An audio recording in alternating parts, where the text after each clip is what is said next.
My name is Maya, and it is my absolute pleasure to be here on Katha by Shraddha for two reasons. The first reason is that Shraddha is my friend, and generally if a friend asks you to do something, you kind of have to say yes, right? That's kind of how it is. And the second reason actually that I'm so excited to be here is because I get to share with you guys one of our family favorite books. My kids and I just love reading this book. And in fact, anytime we disagree on what are we going to read, this becomes an easy win for me. I can just say, okay, let's read this book, and it's a done deal. So without too much suspense, the book is called Kanna Panna, written by Zai Whitaker and beautifully illustrated by Niloofar Wadia. So the book is about this boy called Kanna. So Kanna in Tamil actually, or in a lot of South Indian languages, refers to when an older person calls a younger boy with love. Kanna, so that's him right there. And it's about him and his unique abilities and how he discovers how he can use these abilities to his advantage. Now, some might say that these are disabilities, but you're going to see in this, as we read through the story, that they're actually not disabilities at all. And there's some amazing abilities that he was able to use to get out of some sticky situations. So are you guys ready to read Kanna Panna with me? Because I am super excited to read this to you. So just a couple of quick words. Like I said, it's set in the south of India. So you'll see Kanna referring to his dad as Appa, his mom as Amma, and then he also has another character in the book called Chitti, who is the mother's sister, and Chittappa is the Chitti's husband, right? So without further ado, I present to you Kanna Panna. Are you guys ready? I am. All right, let's go. Look up, head up, said Appa again. I raised my head once more. In those days, some years ago, my head was always down. My Appa gave me the heads up order many times a day. Amma's orders were about clothes. Tuck in your shirt, straighten your collar, redo the buttons. I'm sure your parents said that to you guys all the time, right? Look here, look there, straighten up, right? But that's what parents do. When her younger sister, my Chitti, came to stay with us, she scolded her. Is that all you say to your child? Do this, do that. Don't you ever talk to him normally? There's nothing to say. What can I say? And he doesn't say anything either, Amma said. So there you go. There's Amma telling him to sort his clothes out. There's Amma and the Chitti kind of having their little discussion, trying to figure out how to talk to Kanna. And there's our dear Kana kind of hanging out by himself, right? Have you ever seen kids just all by themselves alone? Yeah, you feel a little sad, right? So let's find out why. So that was true. I didn't say much. There wasn't much to say. Or maybe there was too much to say. Although I didn't speak much, words played inside my head. They still do. They roll and tumble and play games. They look for rhymes in each other. When Amma said, don't play with dirt, my mind said, and tuck in your shirt. When Appa said, hold up your head, my mind replied, what did you say?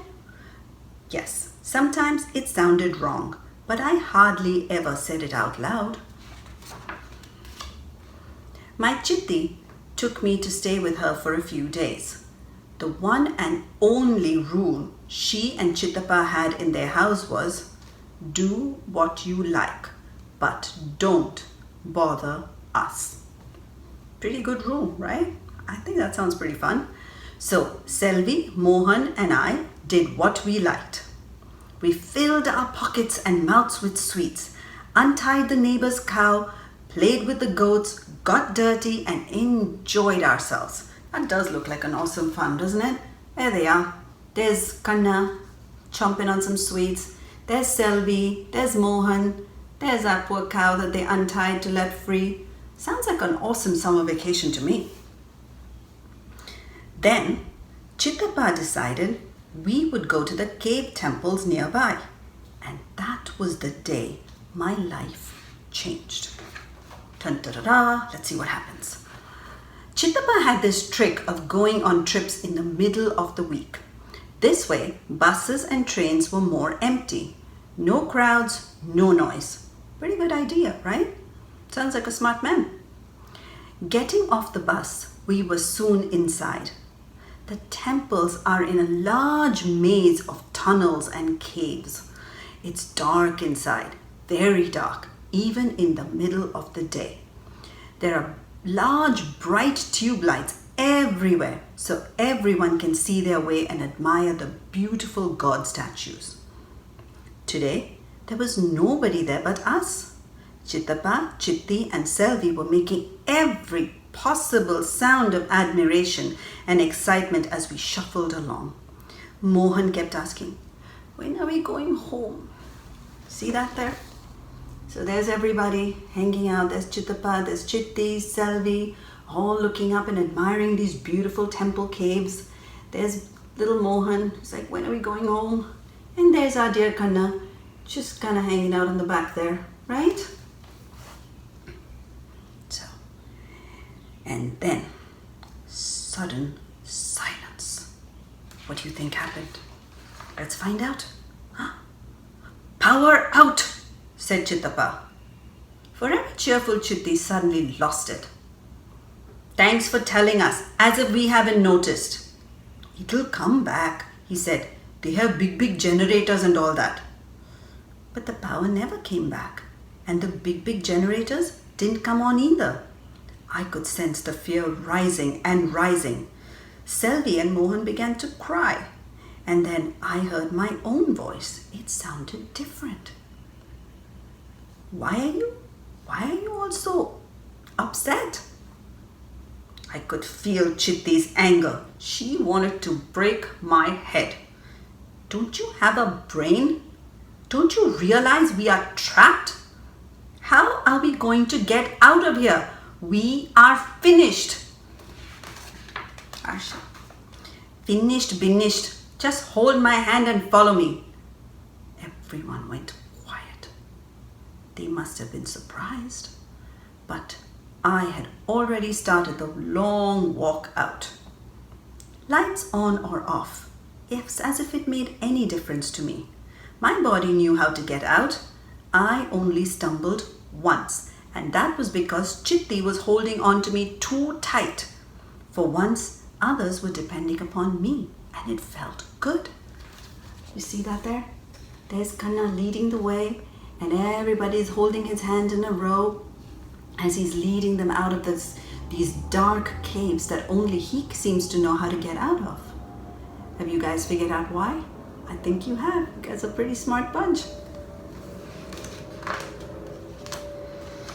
And then I talked all the way out. I told them to be slow, careful, calm, that everything would be fine. I continued to talk after we got home, and I never stopped. You see our little hero over there? He brought everybody out of those dark caves, right? How awesome is that? So let's see what happens next. Now, by the time Appa enrolled me in school, I had become quite a chatterbox. I was the oldest student in my class and the tallest. School started off pretty badly because of the rhymes. The first morning when the teacher asked me my name, I said Kanna. Then, before I could stop my voice, it said Kanna Panna. I could sense the change in Sir's tone. "Not funny," it said. That's him in school. That does look like a pretty strict teacher. Do you guys have teachers like this who look so strict? I used to have one. He was pretty scary. Then, during morning break, I tripped over something in the playground and landed on Murugan, making him fall as well. He was not happy. There you see, there's Murugan. There's our little Kanna. Yeah, Murugan doesn't look so thrilled, does he? Well, don't blame him, do you? "Can't you see?" he shouted angrily. "No, I can't," answered me. I wickedly enjoyed his shocked silence. Oh yeah, so sorry.